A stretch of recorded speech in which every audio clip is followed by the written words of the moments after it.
Hi guys, we're going to get going now. We've had a couple of calls into the office with people having some issues. So as I mentioned, we are recording the session. So if you do have any problems, just let us know and we can send you a link to the recorded session later. So as discussed, or as mentioned, this is a webinar discussing our new archives module. This is something that we've been demonstrating to clients for a few months now, and it's generated a lot of interest. So we're pretty confident that everyone's going to find this pretty interesting.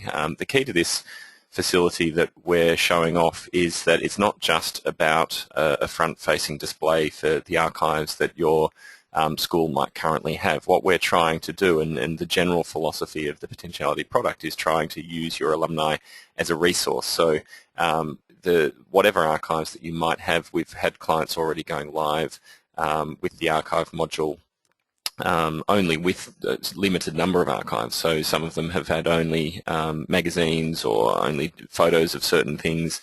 But the point is that as long as you can make it interesting with the limited digitized archives that you have, then it still becomes a way of drawing people into drawing people in to have a look at the archive, and then what we're trying to do is getting them to contribute as well, because no matter how thorough an archives department might be for any one particular school, it's still only going to be a fraction of the potential archives that you might be able to have available to you. And so we're trying to reach into the pockets and the cupboards and the wardrobes of the alumni and see what they've got as well, and let them contribute to it. So obviously it's important to have a vetting process if you're going to be getting alumni to contribute, but that's what this system is all about. So you can see I've just come through to the landing page of one of our clients. The broadcast is now starting. All attendees are in listen-only mode. Okay, so I'm hoping people can hear me now. I wasn't broadcasting just before, so apologies for that. So we'll get going now. Some of you may have been able to hear me before, but I'll just start again for those of you who couldn't hear me. So what we're having a look at today is the archives module, and the idea here is that it's a front-facing display for the archives of any one particular school, but what we're saying to our clients is that the archives that any school is going to hold is only a fraction of the potential archives that any school might have, and it's the archives that the alumni actually contain is what you're after. So what we're trying to do is not only display the archives that you have, but also reach out into the pockets and the cupboards of the alumni and see what they've got and get them to contribute in a vetted environment. So you can see here we've got one of our clients here, which is Giggleswick School in central northern England, and they've just launched their archives module in the last few days, and you can see it's got a nice interactive timeline. I can just scroll across there and you can see the archives that they've uploaded already starting from around 1900, and I can just scroll across and have a look at the different red books that they have.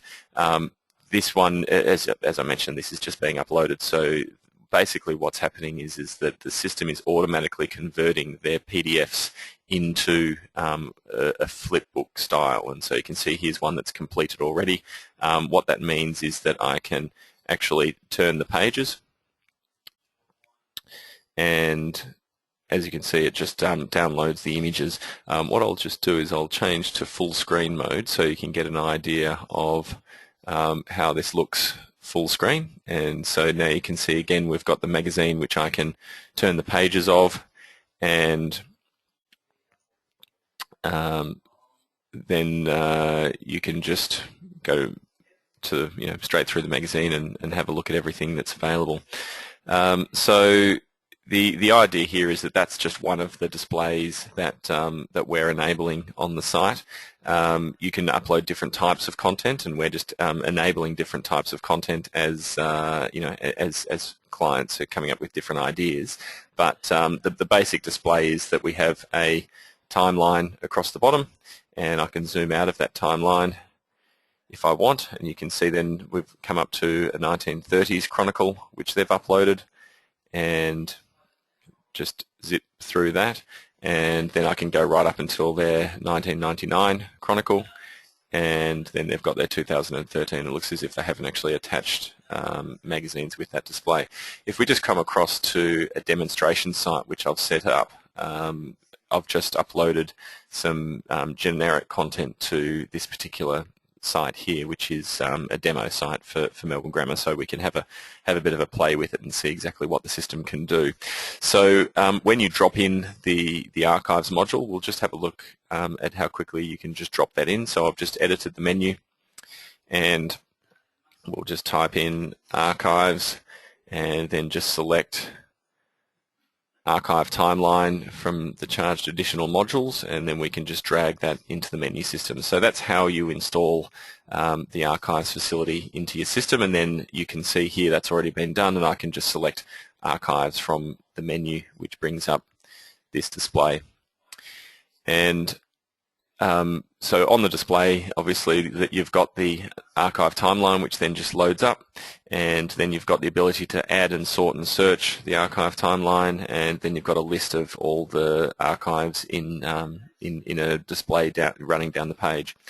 And on up the top here, we also have filter archives. So what we're trying to do here is just create one centralized display for any different type of archive that you might have. So if you think about, for example, just a magazine or a newsletter, you know, even though it's nice to have a magazine display or a newsletter display within your site, essentially they're all just a type of archive. And so if we bring them all into one central display, then it all becomes interesting information that you can then filter based on, you know, which type of archive it is. So if you see here, we've got select a category, and these categories are actually just a default list we found from an online resource. So we're very much looking for feedback from clients as to how to refine this, but class photos and magazines are two that have been very popular, and you know, we're looking at lots of different categories of content that you might want to upload. We can have tags as well, so if you wanted to search on tags, so I've just searched for cohort years 2012, or I could search for 15-year reunions or young alumni events, or I can actually search for individuals that have been tagged in the actual items. So you can see there that we can filter the system based on any of these items. So that's the filtering process, and what we might do now is just have a look at how you add a new item.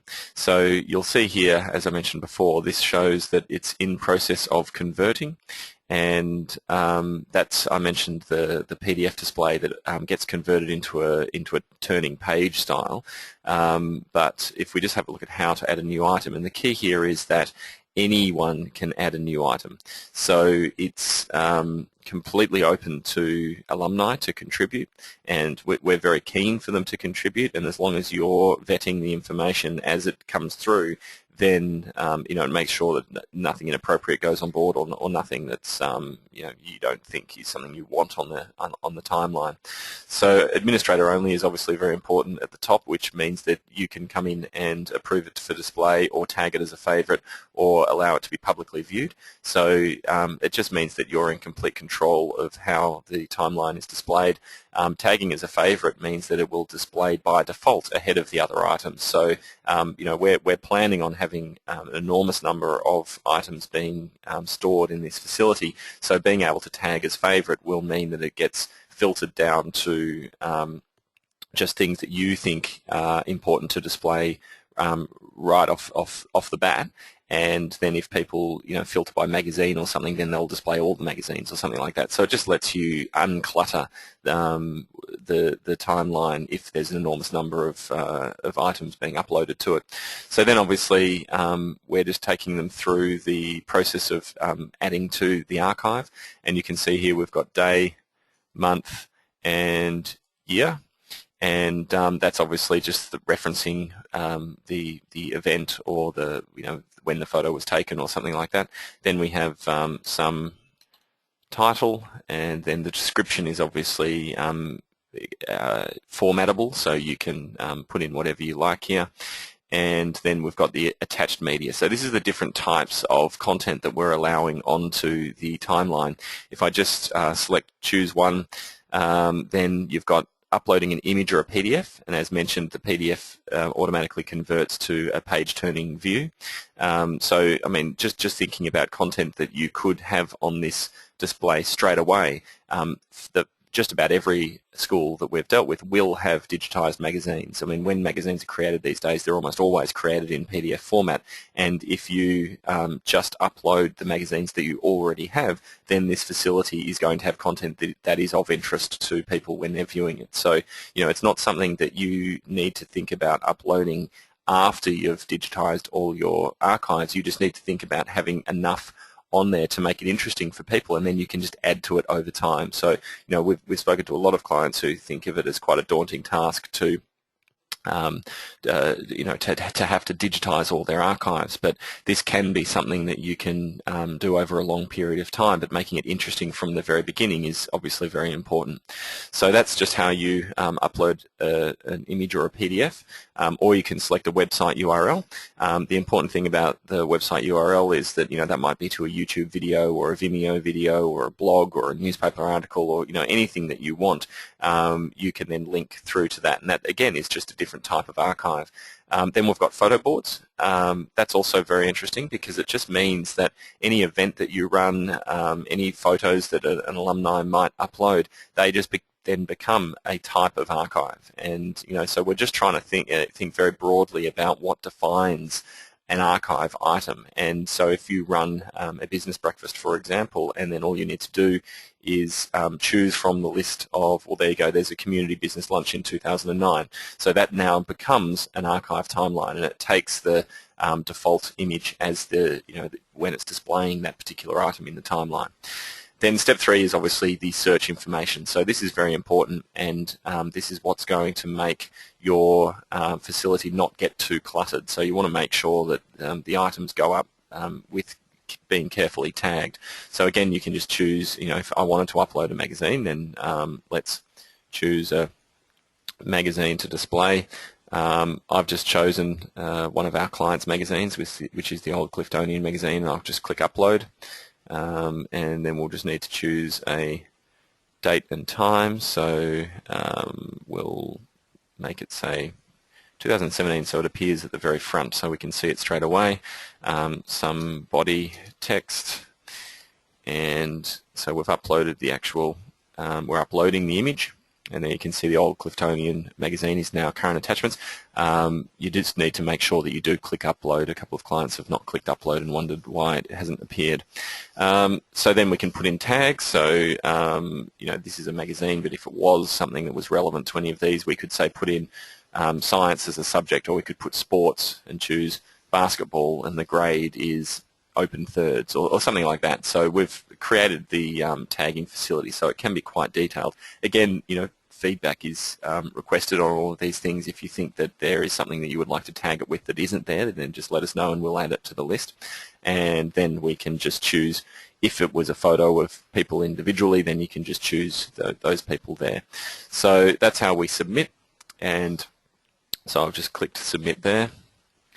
And that's just uploading the archive item, and again, this is available to all your alumni. So, but it's the actual approving for display is something that only you guys can see, and that's just now reloading the timeline for me. And then you can see that we've got our timeline display again. So here's the Cliftonian magazine, and we can just scroll through and have a look at all the items that we've got here, and again we've got the actual page turning available there. This is the, if we just go through here, this is the how it's displayed for the actual gallery. So you've got the title and the body text, and then the view gallery, which then just takes you through to the actual gallery of that particular item. So it's all about integrating all sorts of different types of archive items and then just making it available in the one system. So look, that's a very quick look through of this facility. It is quite simple, and the webinar was never going to go for very long.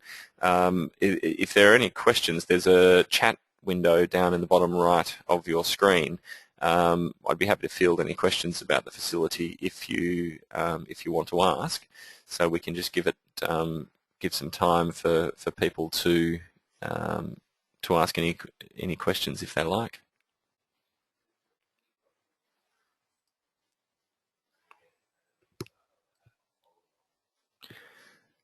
Okay, I'm not getting any questions, which is great. That might mean that we've answered all the questions. The video is I'm going to make a video of the webinar available after I've finished this session. So if you want to have a look, or if you want to pass it on to anyone else, then please just ask us for a copy of the video. For example, you might want to send a link to the video through to your archivist or something like that, or through to your alumni association. And also feel free, if you do have any questions, just shoot them through in an email. But look, that's a quick run through of the archive facility. We're going to be doing webinars on all sorts of different facilities over the next few weeks, so feel free to join in on them. But thank you very much for your time.